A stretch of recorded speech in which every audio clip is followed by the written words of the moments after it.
Cześć, Blue Sailing Academy. Jesteśmy w Norwegii, w miejscowości Kristiansand, skąd będziemy wyruszać dzisiaj w nocy do Polski, do naszego portu w Gdańsku. Port, w którym się znajdujemy, jest 7 km przed Kristiansand. Jak na warunki norweskie jest to dość mały port, ma ponad 600 miejsc postojowych, natomiast jak na warunki europejskie to oczywiście jest to dość duży, obszerny port. Mamy tutaj dostęp do prądu, do bieżącej wody, więc w pełni jesteśmy w stanie przygotować. Jest parę niedogodności, nie mamy tutaj na miejscu stacji paliw, więc będziemy musieli zatankować łódkę z kanistra, co pewnie Wam pokażemy. Jest na to całkiem fajny patent, który część z Was może zna, część pewnie nie. Tak jak widzicie za mną, jest lód powierzchniowy, natomiast dzisiaj ma być cały dzień słonecznie, więc ten lód pewnie się roztopi. No jeżeli nie, no to nasza jednostka bez problemu sobie z takim lodem poradzi. Jakie mają być warunki? No, pogoda ma być wspaniała, ma wiać od 15 do 25 węzłów, więc pierwszy etap do Skagen pewnie przepłyniemy stosunkowo szybko, a kolejne etapy no to zobaczymy. Mamy kilka rzeczy do zrobienia, tak jak już wspomniałem, więc mamy co robić. Aktualnie jestem sam, nasz drugi skipper Kacper przyjedzie tutaj za około 3 godziny, więc już będziemy w komplecie. Ostatnie sprawdzenia i będziemy gotowi, aby około 2-3 w nocy wypłynąć. Kolejnym punktem na naszej liście jest tankowanie. Zrobimy to za pomocą kanistrów i wykorzystamy do tego rurkę z takim zaworem kulowym. Jest to bardzo efektywna, sprawna metoda, zdecydowanie dużo lepsza niż wykorzystywanie lejka.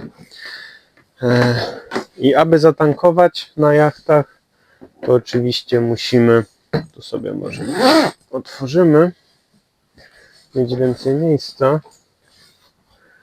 Musimy oczywiście odkręcić nasz zbiornik. Nie jest to takie proste.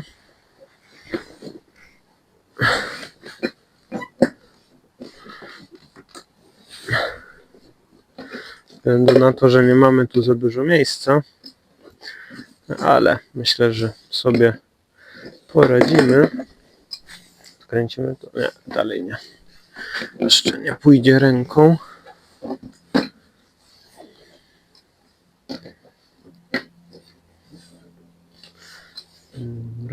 Dobra, teraz już poszło.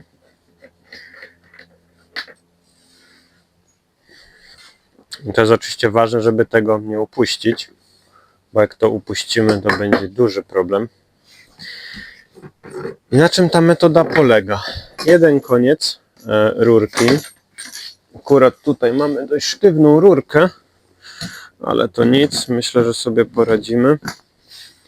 Dajemy do baku, drugą dajemy tu i takimi trochę śmiesznymi ruchami lejemy paliwo do zbiornika. Jest to czysta fizyka. Tym sposobem cały nasz dieselek trafi względnie szybko do baku. 10 litrów za nami, także jak mówiłem, dość sprawnie to idzie. No, zostały ostatnie 2 litry.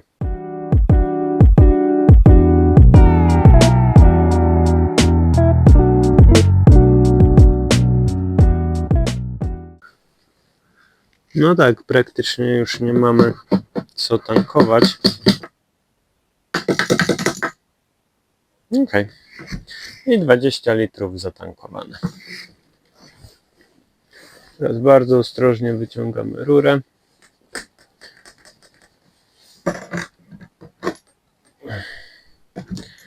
Pozwalamy resztkom diesla sobie skapnąć.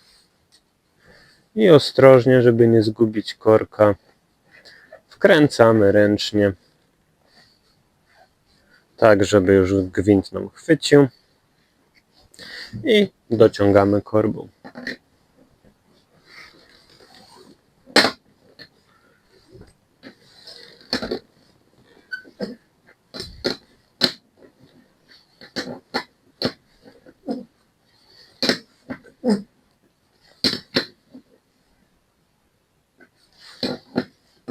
I ważne, nie musi to być nie wiadomo jak dokręcone.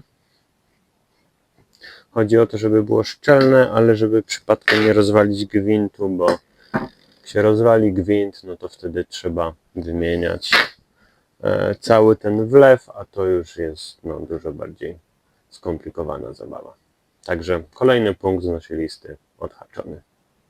Ostatnią rzeczą, która nas czeka przed wypłynięciem do Polski, jest to wymiana EPIRB-a. Tutaj mamy stary EPIRB, który już się zużył, plus ma nieobsługiwaną częstotliwość, więc tutaj już musieliśmy wymienić na najnowszy model. Zdecydowaliśmy się na Ocean Signala EPIRB-a 1. Jest to najmniejsza radiopowa, która jest dostępna na rynku. Jest w pełni zakodowana, zarówno w Urzędzie Lotnictwa Cywilnego, w Urzędzie Komunikacji Elektronicznej. Także wszystkie nasze numery jachtu są tutaj zakodowane. Jeżeli, mam nadzieję, że nie będzie takiej konieczności, ale jeżeli byłaby konieczność jej odpalenia, no to wszyscy będą wiedzieli, jaki to jest jacht i ile potencjalnie osób na pokładzie mogą się ratownicy spodziewać. W międzyczasie wymieniliśmy też radio. Myślę, że stare mimo wszystko było sprawne. Okazało się, że prąd nie dochodzi, gdzieś się po drodze zgubił, więc musieliśmy odnaleźć ten prąd, aby zainstalować nową WHF-kę. Oczywiście jest to nowy model, ma własnego GPS-a, ma DSC, więc tutaj jest w pełni funkcjonalny. Ma także już zakodowany numer MMSI naszego jachtu, więc w razie wywołania DSC także wszyscy będą wiedzieli, o jaki jacht chodzi.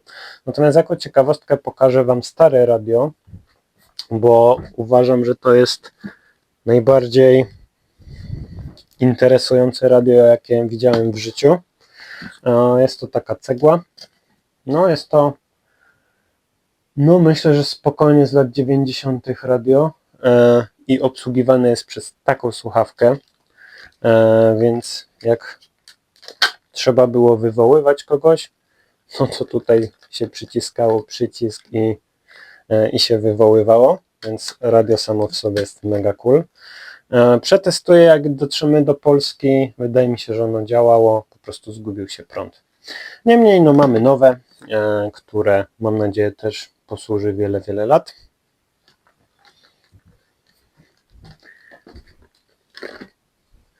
Natomiast teraz myślę, że wymienimy sobie tego EPIRB-a. Tak jak mówiłem, jest on dość stary, ma obsługiwaną częstotliwość 121,5 MHz. Obecne EPIRB-y mają 406 oraz 121, więc tutaj już byliśmy zmuszeni przepisami prawa, aby to wymienić. Natomiast wymiana tego EPIRB-a, mam nadzieję, że będzie zdecydowanie prostsza. Zasadniczo tu widzę, że jest jedna śrubka do wymiany, więc myślę, że pójdzie szybko.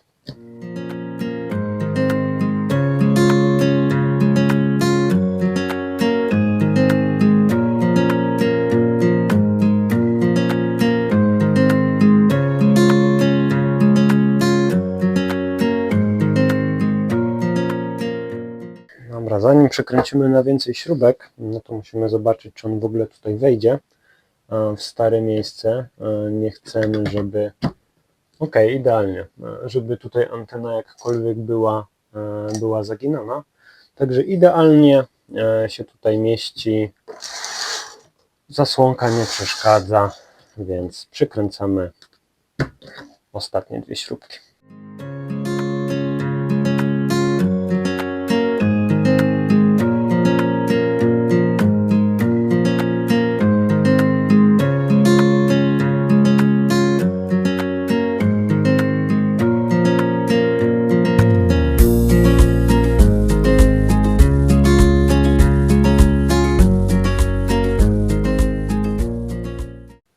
kontrolny check, czyli nie przebiliśmy się do łazienki przypadkiem. Ale nie, są na tyle grube te ściany z drewna, że rzeczywiście nie ma takiej obawy.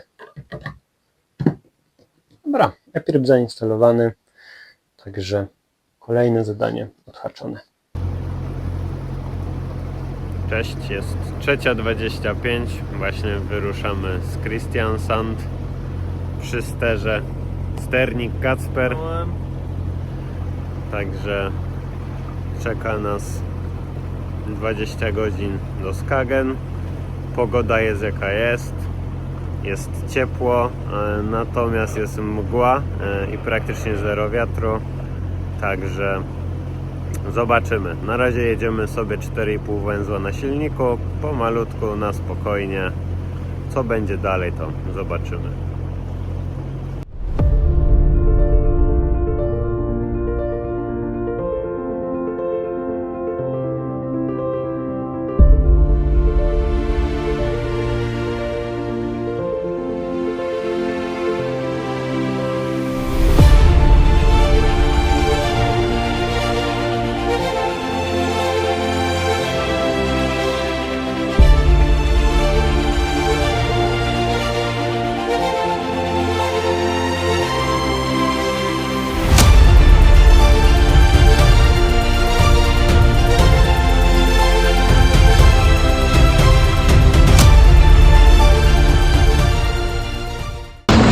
Był taki moment w nocy, nie ukrywam, że byłem przekonany, że słońce już nigdy nie wyjdzie. To nie był strach, to była po prostu taka pewność,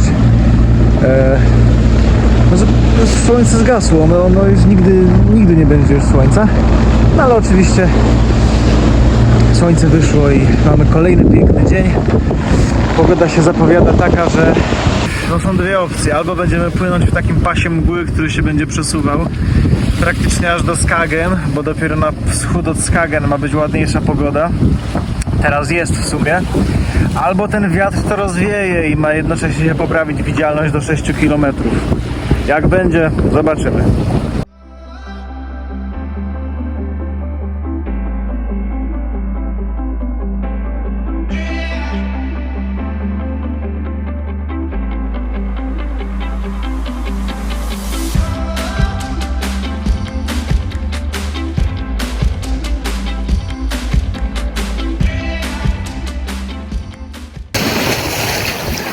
Pogoda się trochę poprawiła. Mieliśmy mały problem z autopilotem, nie chciał trzymać kursu, ale poradziliśmy sobie. Tak ustawiliśmy żagle, że trzymamy non-stop ten sam kurs. Autopilot wyłączony i nie trzeba też trzymać steru, także dobra robota.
jesteśmy w Skagen. Dopłynęliśmy nad ranem, około 4-5, także były to długie godziny. Zanim ustawiliśmy liny, przygotowaliśmy jacht, podłączyliśmy prąd, no to trochę minęło, więc już nic nie nagrywaliśmy, bo byliśmy wykończeni. Dzisiaj obudził nas porywisty wiatr, wieje około 30 węzłów, więc no będzie to wyzwanie. Płyniemy dalej, planowo dzisiaj 65 mil do zrobienia. Zobaczymy, jak to pójdzie. No wiatr będziemy mieli półwiatr przechodzący w backstack, więc powinno być dobrze. No fala będzie krótka, no bo tutaj już się zaczyna Bałtyk, więc pewnie to będzie jakimś wyzwaniem. Natomiast jesteśmy dobrej myśli, pospaliśmy, pojedliśmy, także możemy wyruszać dalej.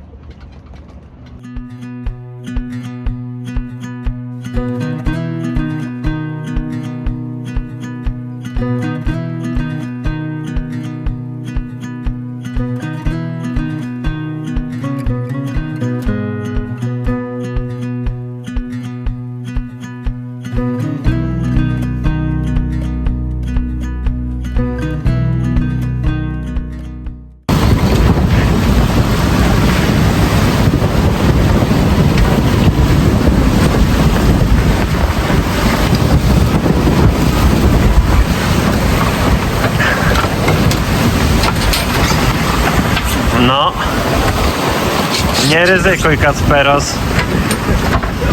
Przychojrakował.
Hej, znajdujemy się w Norra Hamnen, przepięknej marinie w Helsingborgu.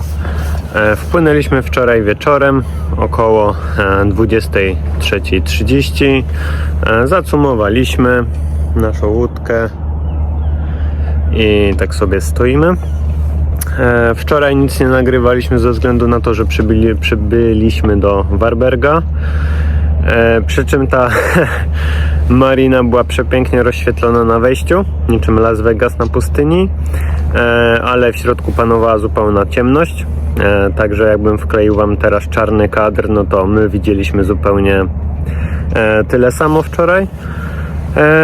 Cóż, no przybiliśmy po ciemku, jakoś się udało, spędziliśmy tam 4-5 godzin, przespaliśmy się, no i ruszyliśmy do Helsingborga. No tutaj dzięki temu przybyliśmy w miarę wcześnie, przespaliśmy sobie spokojnie nockę i teraz jedziemy w dół, będziemy mijać most nad Sondenem i co? I tak naprawdę jutro już będziemy wypływać na Bałtyk w stronę Kołobrzegu, a nie Gdyni czy Gdańska, dlatego że zmieniła się prognoza. Niestety przez weekend ma być totalna cisza na morzu, więc byśmy musieli na silniku jechać no dobre 30 godzin. Nie mamy nawet takiego aż zbiornika paliwa. Tutaj jest 200 litrów diesla, co starcza na no pewnie na 40 godzin, ale to bez żadnego marginesu, więc nie chcemy ryzykować, jakby się warunki pogorszyły i silnik spalał więcej, więc dobijemy do Kołobrzegu i wtedy zobaczymy, kiedy przecumujemy jednostkę już do Gdańska. Także tyle teraz.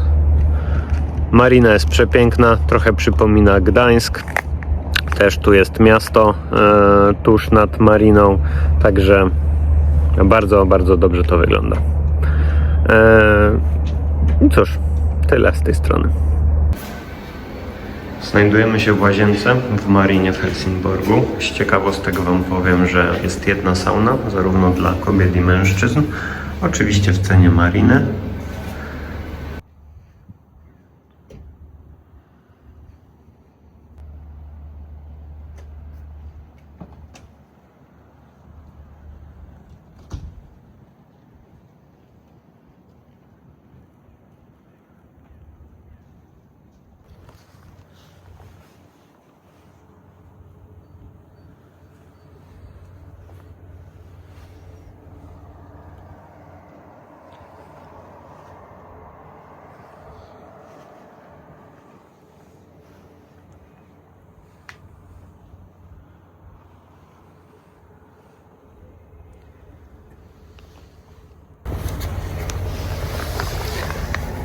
A tu widzimy błąd i jakąś blokadę.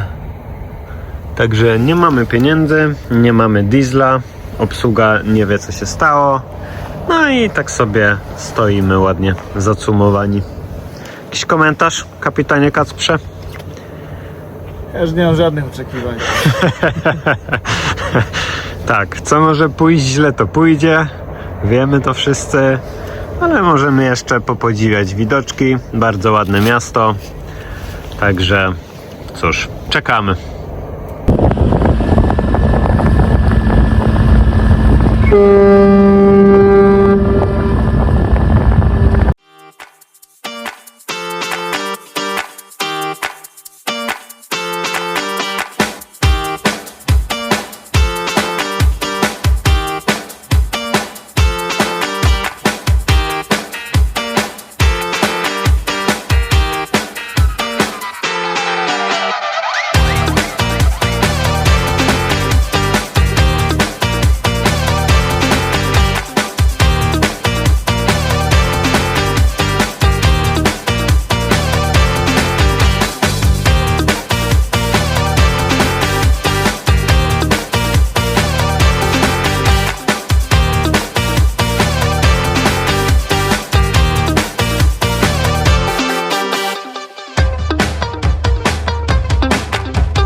Cześć, znajdujemy się u wylotu Szwecji przed kanałem. Czekamy na otwarcie mostu. Jest godzina 9:30. O 10 ma się otworzyć, także jeszcze mamy pół godziny. Przed kanałem znajduje się super porcik. Jak na polskie standardy jest on ogromny, natomiast jak na szwedzkie to jest po prostu średni. Pewnie z 200-300 miejsc tu jest. Stoimy sobie longside'em. Już w nocy, jak dopłynęliśmy o 20, nie kombinowaliśmy, żeby się bawić w jakieś wpływanie w dalby. No nie jest to nasza ulubiona forma parkowania, więc tego nie zrobiliśmy.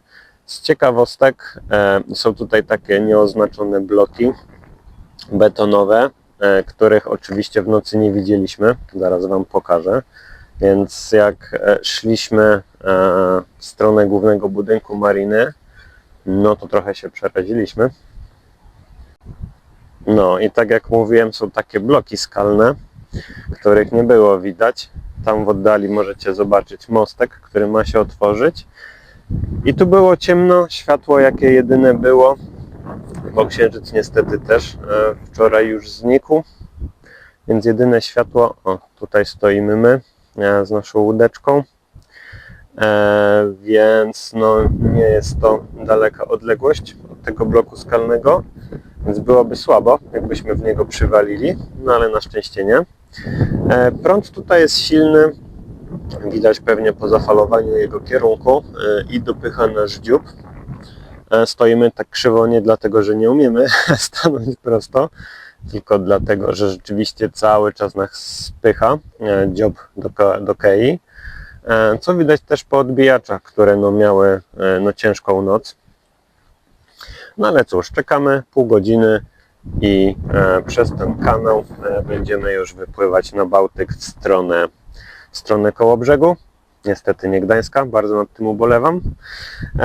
No ale cóż, jest jak jest. Ma trochę wiać, więc zakładamy, że kilka godzin będziemy w stanie płynąć na żaglach. No bo płynąć 24-25 godzin na silniku do Kołobrzegu, no to byśmy dostali nie wiem czego, ale na pewno nie byłoby to przyjemne pływanie.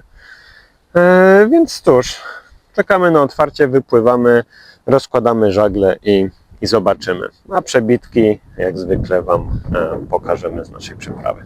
Jeszcze z ciekawostek Wam powiem, że tam dokładnie gdzieś tam znajduje się wspaniała pizzeria. Wczoraj jak przypłynęliśmy o 20, właściwie o 20 już byliśmy gotowi, jak chodzi o zawiązanie jachtu i przygotowanie, podpięcie prądu. Więc poszliśmy tam z nadzieją, że coś zjemy i rzeczywiście zjedliśmy wspaniałą pizzkę. Wrzucę Wam tutaj zdjęcie. Także tak to wyglądało. Właściciel, nie wiem czy właściciel, ale pracownik był mega miły. Zapytał, co my w ogóle tu robimy o tej porze roku i czy jest zimno. No jest zimno, ale był, przynajmniej tak wyglądał, że był pod wrażeniem, czyli płynięcia z południa Norwegii aż do Polski. Cóż, no pogoda nam dopisywała, był silny wiatr, były mgły, także chyba wszystkie zjawiska, które mogliśmy mieć, mieliśmy, łącznie z falami po 3,5 metra. Także fajnie, oceniamy bardzo na razie dobrze. Zobaczymy jak finalnie będziemy to oceniać po przyjeździe. Jeszcze ostatnią ciekawostkę Wam pokażę. Stoi tutaj jacht, on ma polską flagę i się też zastanawialiśmy, czy to jest tylko rejestracja, bo wiadomo, w Polsce wystarczy wysłać papier online i to wszystko. Czy rzeczywiście tu ktoś sobie, jakiś Polak trzyma jachcik. W sumie spoko, fajna miejscówka. Wylotowa w stronę czy Kopenhagi, czy potem Helsingborga, w którym byliśmy. Także taka ciekawostka.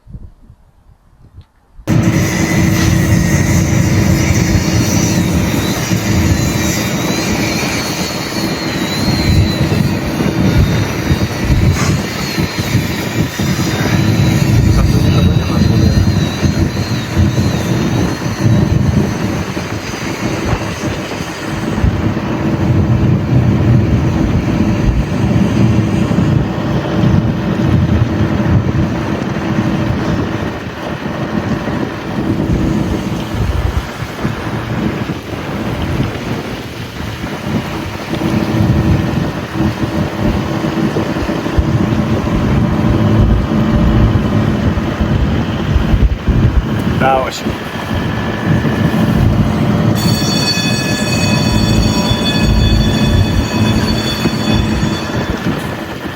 Sterborough Canal, this is Blue Miller, we are past the bridge, thank you very much.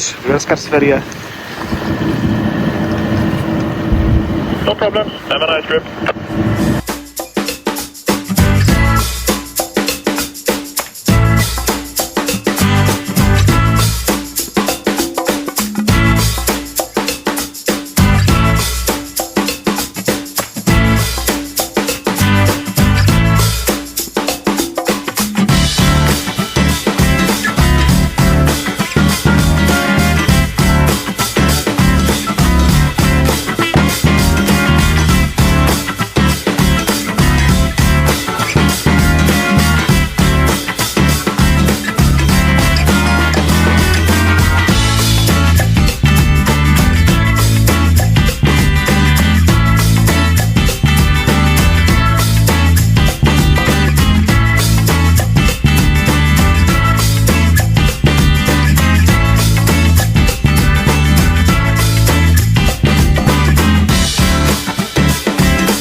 Jak widać, jesteśmy tutaj największym jachtem. Kazali nam się tu wcisnąć, więc to zrobiliśmy. No, wcisnęliśmy się. Co prawda było bardzo blisko.